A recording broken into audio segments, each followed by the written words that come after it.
Episode 16 की starting होती है और यहाँ पे 2 दिन के बाद बैंक्वेट का सीन दिखाया जाता है कि जैसे कि मैंने लास्ट में बताया था कि बैंक्वेट का सीन चल रहा होता है जहाँ पे हॉल ऑफ सक्सेसर्स दिखाया जाता है। ये लोग जो भी सक्सेसर वगैरह है ना, बड़ी बड़ी फैमिलीज के यंग मास्टर वगैरह वगैरह, तो वो सभी लोग आके इस जगह पे खाते पीते होते हैं, बात करते हैं और मजे करेंगे भाई लोग। सीन वैसे ही होते हैं। यहाँ पे पेंग क्लैन के भी 2 मोस्ट आए होते हैं जो कि बहुत ज्यादा पावरफुल होते हैं, एज वी नो, क्योंकि इनके नाम सेम है, क्लैन सेम है, और तो इस वजह से बहुत ज्यादा कंफ्यूजन होगी मेरे लिए, खासकर आपको तो नहीं होगी, बट एक्सप्लेन करना और बताना तो उसमें कंफ्यूजन हो ही जाएगी पक्का, मैं गारंटेड। इनको बालों वाला और टकला वाला बंदा कहूंगा तो समझ जाना आप लोग। कुछ टाइम पे ये लोग भी गायब ही हो जाएंगे थोड़ी टाइम बाद। बालों वाला बंदा कहता है कि यंग मिस करके कहता है कि यंग मिस से मिले, जबकि हीरो जो होता है ना बहुत ज्यादा दूर खड़ा, वो देख रहा होता है कि अच्छा ये दोनों तो पेंग क्लैन से, मैंने सुना है इनके बारे में। वो दोनों ही जो वो होते हैं ना, मोटे मोटे हट्टे कट्टे दोनों ही बंदे, वो यहाँ पे एक यंग मिस के साथ बातें वगैरह कर रहे होते हैं। तो कहता है कि मैं इन दोनों से मिल चुका हूँ, 2 दिन पहले ही हमारी मुलाकात भी हो गई थी। तो यहाँ पे वो जो पेंग क्लैन के दोनों बंदे होते हैं ना, वो हमारे हीरो से मिल रहे होते हैं। तो वाला बंदा कहता है कि मैं पेंग डाहू हूँ, तो मुझे तुमसे मिलके अच्छा लगा। मैंने सुना है कि यॉन क्लैन की सबसे पावरफुल यंग मास्टर हो, तुम्हारे बारे में भी बहुत कुछ सुना है मैंने। अरे यॉन कहता है, ओ सॉरी, होजियोंग कहता है कि वाकई में ये तो मानना पड़ेगा कि ये बंदा बिल्कुल अच्छा है, मैं बिना की को वैसे सेंस करे बता सकता हूँ। फिर भी मैंने जब इसकी की को सेंस किया तब भी मुझे पता चला कि ये वाकई में हमारे विलन से नहीं है, यानी कि जिन विलन ने हमारे ऊपर हमला किया ये उनमें से तो बिल्कुल नहीं है। फिर हमें मोयोंग गन की डॉटर को दिखाया जाता है, और मोयोंग गन की जो डॉटर है वो कह रही होती है उनसे बात करते हुए कि हाँ ठीक है ये वो, और वो बातें कर रहे होते हैं, मतलब एक तरह से नॉर्मल सी बात। ये लड़की मोयोंग क्लैन से होती है जिसका नाम मोयोंग योनबा होता है। मोयोंग क्लैन जो है ना, वो अगर आपको याद ना हो,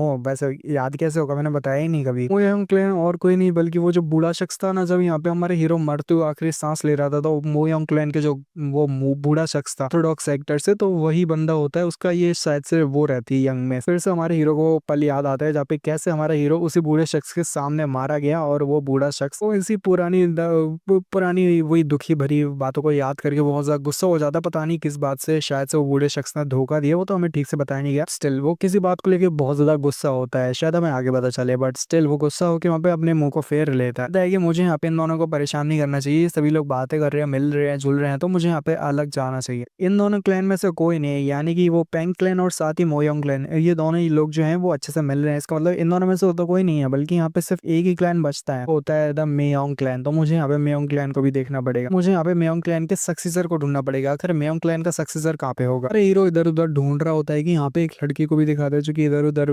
ढूंढते हुए वो इसी को ढूंढ रही होती है, और फिर वो कहती है कि मैंने फाइनली उसको ढूंढ लिया। आई डोंट नो, मैंने मांगा पड़ी बट मुझे याद नहीं आया कि क्या मैंने इसको मिस कर दिया था, क्या हो गया था। स्टिल मैं नहीं जानता ये कौन है, बट फिर वो लड़की आती है और कहती है कि फाइनली मैंने ढूंढ लिया, ये बंदा तो वहां पे है। तो पेंग क्लैन के दोनों ही बंदे कहते हैं कि आखिर ये लड़की है कौन, ये जो भी है बहुत ज्यादा ही खूबसूरत है। तो यहाँ पे हमारे गुंग क्लैन का नमगुंग हेयोंग भी आया होता है, बातें वगैरह कर रहे होते हैं, और नमगुंग क्लैन का नमगुंग हेयोंग भूल गए हो तो वो जो लड़की जिसकी पैर और हाथ तोड़ दिया था ना हमारे हीरो ने, उसी का लड़की का ये ब्रदर होता है, जो कि यहाँ पे हमारे हीरो से पहले ही बहुत ज्यादा नाराज होता है। तो फिर जब वो देखता है वो उसी सुंदर कन्या को हमारे हीरो की तरफ देख के बहुत ज्यादा खुश हो रही थी, तो वो वहाँ पे उससे बात करने के लिए निकल पड़ता है और कहता है कि मैं अपनी लीव चाहता हूँ, मैं कुछ काम है। तो लड़की की तरफ आगे बढ़ने लगता है कि यहाँ पे वो लड़की कह देती है कि तुम जियोंग हो ना, हो जियोंग हो, मैंने तुम्हारे बारे में सुना है। वो जबकि वो कहने लगा होता है कि हे तुमसे मिले बहुत ज्यादा टाइम हो चुका, और वो बात ही कंप्लीट नहीं कर पाता कि वो लड़की भाग के हमारे हो जियोंग के पास आ जाती है। हो जियोंग कहता है कि तुम फिर से। वो लड़की कहती है कि हाँ हमें बहुत ज्यादा टाइम हो चुका है, क्यों है ना, मतलब 2 दिन पहले तो मिले, और बोल रही है लड़की बहुत ज्यादा टाइम हो गया। हमारा हीरो कह रहा होता है कि तुम किस बारे में बात कर रही है, सिर्फ 2 दिन ही हुए हैं यहाँ पे। कि लड़की कहती है कि चलो छोड़ो अभी, अब जो भी बात है, वैसे भी तुम वैसे बताओ तो कि किसको ढूंढ रहे थे। तो मुझे लग रहा है कि बहुत ज्यादा एक्साइटिंगली यहाँ पे बोल सकते हो किसी को तलाश में थे, तुम किसी को ढूंढना चाहते थे, क्यों है ना। लड़की उसका पीछा करने लगती कि हीरो कहता है कि तुम मेरा पीछा करना थोड़ा बंद करोगे, मैं थोड़ा बिजी हूँ। तो जबकि हीरो लड़की कहती है कि तुम मेरे डैड नहीं हो जो मैं तुम्हारी हर बात को मान। तो एकदम मजे से बात कर रहे होते हैं कि यहाँ पे बेचारी की चड्डी बट रही होती है कि यार चल क्या रहा है। देखो यहाँ पे एक और छोटी सी कंफ्यूजन हो गई है, वैसे अगर आपको कोई प्रॉब्लम हो तो कमेंट में बता सकते हो। ये लड़का जो है जो कि गुस्सा हो रहा है, इसका नाम है हयोन, कि जिस लड़की से यहाँ पे हमारा हीरो बात कर रहा है उसका नाम है आहियोन। फिर मैं उस लड़की को ना योन ही बुला देता हूँ तो वो ज्यादा ठीक रहेगा। जो हयोन होता है वो कह रहा होता है कि ये जो लड़की है यानी जिसका नाम हियोन है, मतलब योन, आखिर वो इंसान हियोन के साथ क्या कर रहा है, वो उसके साथ बातें कैसे कर पा रहा है, क्या वो दोनों एक दूसरे को जानते हैं, कर भी रहा है तो भला क्यों कर रहा है, और उसका उससे क्या मतलब है। योन यहाँ पे योन क्लैन की ही बात कर रही होती है और कहती है योन मेरे को नहीं पता था कि तुम्हारा योन क्लैन की जो मार्शल आर्ट्स है ना इतनी ज्यादा पावरफुल होगी। कि हमारा हीरो कहता है कि नहीं इतना भी कुछ खास नहीं है, हमारी तो नॉर्मल सी मार्शल आर्ट्स है, बस वो जो यूज करता है उस पर डिपेंड होती है कि आप उसको किस तरह से करते हो। कहती है कि ये तो मानना पड़ेगा कि वाकई में तुम बहुत ज्यादा हम्बल हो। क्यों कहता है कि नहीं मैं बहुत ज़्यादा ऑनेस्ट हूँ, मैं बस सच बोलता हूँ और वैसे भी मुझे सिर्फ स्ट्रॉन्गर बनना है इस पूरी दुनिया में। भी पूरी दुनिया में लोग हैं उनसे ज़्यादा स्ट्रॉन्गर बनना है, मतलब पूरा टॉप पे जाना है। तो लड़की कहती है इयॉन की मतलब तुम्हारा यही है ना, तुम पूरी दुनिया पे स्ट्रॉन्गर बनना चाहते हो और पूरी दुनिया को कॉन्कर करना चाहते हो। कि हमारा हीरो बोलता है कि नहीं, बस यहाँ पे कुछ ज़्यादा बेटर बनने की कोशिश, एवरेज से ज़्यादा बेटर। लड़की भी उसकी बहुत ज़्यादा इंटरेस्टिंग हो कि मतलब कि हाँ वाकई में उसकी इंटरेस्ट दिखा रही होती है बातों में और बहुत ज़्यादा खुश होती है। कि बेचारा साइड कैरेक्टर हमारा आयन भी सोच रहा होता है कि ये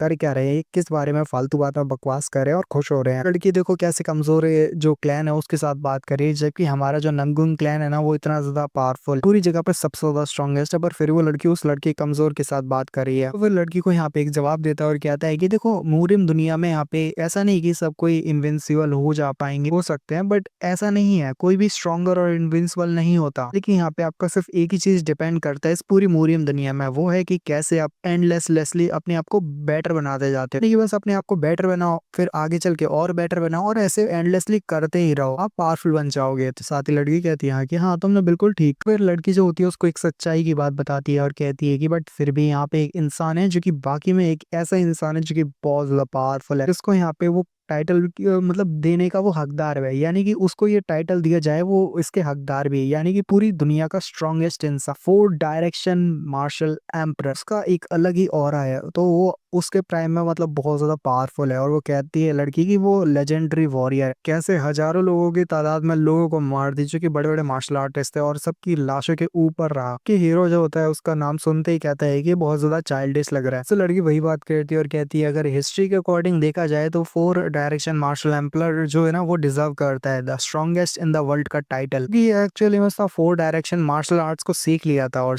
जबकि उसने मार्शल आर्ट्स को सीख लिया जो कि फोर डायरेक्शन की थी, वजह से वो अपने अटैक को मैक्सिमाइज कर सकता है, डिफेंस कर सकता है और आसानी के साथ सारी चीजें कर सकता है जो कि फोर डायरेक्शन में होती है। मैंने यहाँ तक भी सुना है कि उसके अंडर में यहाँ पे गोल्डन ड्रैगन भी नीचे काम करता है, उसके नीचे गोल्डन ड्रैगन काम करता है। समझ सकते हो कि फिर उसकी बात कितनी बड़ी है, नहीं पता बट मैंने सुना है कहीं से तो कि उसे यहाँ पे येलो ड्रैगन एम्परर और समथिंग कुछ कहा जाता है। तो फिर हैरान हो जाता है और कुछ सीरियस हो जाता है अपनी बातों को लेके। उस लड़की की कहती है कि मुझे माफ कर रहे हैं, कुछ ज्यादा ही बातों में लग गई, मैंने यहाँ पे कुछ ज्यादा तो नहीं बोल दिया, मुझे माफ कर देना। तो साथ ही यहाँ पे वो कहती है कि जियोंग तो मेरी आवाज आ भी रही है या फिर तुम्हें क्या हो गया। तो फिर अपने मन में सोच लगता है और बहुत गहरी सोच में डूब जाता है और फिर कहता है अरे एक सेकंड मुझे याद आया, एक डिफेंस और इविजन डायरेक्शन मार्शल आर्ट्स, इससे तो कुछ बातें वो होती है यानी कि साफ आती है। यही तो वो चार कैरेक्टरिस्टिक है जो फोर गार्डियन गॉड टेक्निक्स है ना उन्हीं की कैरेक्टरिस्टिक्स है। येलो ड्रैगन की जो कि अल्टीमेट फॉर्म है वो फोर ड्रैगन गॉड टेक्निक का मतलब क्या है कि ये सभी बातों को अगर मिक्स कर दिया जाए तो इसका तो एक ही साफ मतलब बैठता है। फोर डायरेक्शन मार्शल एम्परर है ना जिसके बारे में ये लड़की बात कर रही है, उसने ऑलरेडी यहाँ पे फोर गार्डियन गॉड टेक्निक को इनहेरिट कर लिया। इसके बाद फोर ड्रैगन गॉड टेक्निक है, फोर मतलब गार्डियन गॉड टेक्निक का कहता है कि मुझे और जानना है, मुझे क्या तुम और लड़के ड्रैगन के बारे में बता सकते हो। तो साथ यहाँ पे फिर आ जाता है यार कमीना इंसान की बंक उनका सन है यानी कि मास्कियन है। अब ये कहता है कि लगता है जैसे खाना बहुत टेस्टी है, मजा आएगा, चलो हम सभी इकट्ठे बैठ के खाना खाते हैं, क्या मैं तुम लोगों को ज्वाइन कर सकता हूँ, कोई प्रॉब्लम तो नहीं। नहीं कुछ नहीं कहते, वो रोक तो पाएंगे नहीं क्योंकि गैदरिंग ऑफ सक्सेस है और रोकना भी अच्छी बात नहीं है किसी को। वैसे भी इसका ज्यादा हाई स्टेट है तो लड़की भी बहुत ज्यादा हैरान होती है, नहीं चाहिए था कि कोई उनके बीच में आके डिस्टर्ब करे बट फिर भी वो यहाँ पे कुछ नहीं कर सकते। तो फिर से बैठने के लिए कह देते हैं कि हाँ तुम बैठ सकते हो, कोई हमें प्रॉब्लम नहीं। वो सभी तीनों बैठ जाते हैं और यहाँ पे लड़की कहती है चलो मैं तुम्हें इंट्रोड्यूस उसे करवाती हूँ, वो एक्चुअली में इसका नाम है। फिर वो कुछ बोल पाती, फिर लड़का कहता है कि यार चिंता मत करो मैं जानता हूँ, मैं इससे पहले भी मिल चुका। और यहीं पे ये वाले एपिसोड का एंड होता है। नेक्स्ट एपिसोड में देखेंगे कि यहाँ पे ये फ्लर्ट करने का ट्राई करेगा बट बेचारे को नहीं पता कि उल्टा खुद ही फंस जाएगा।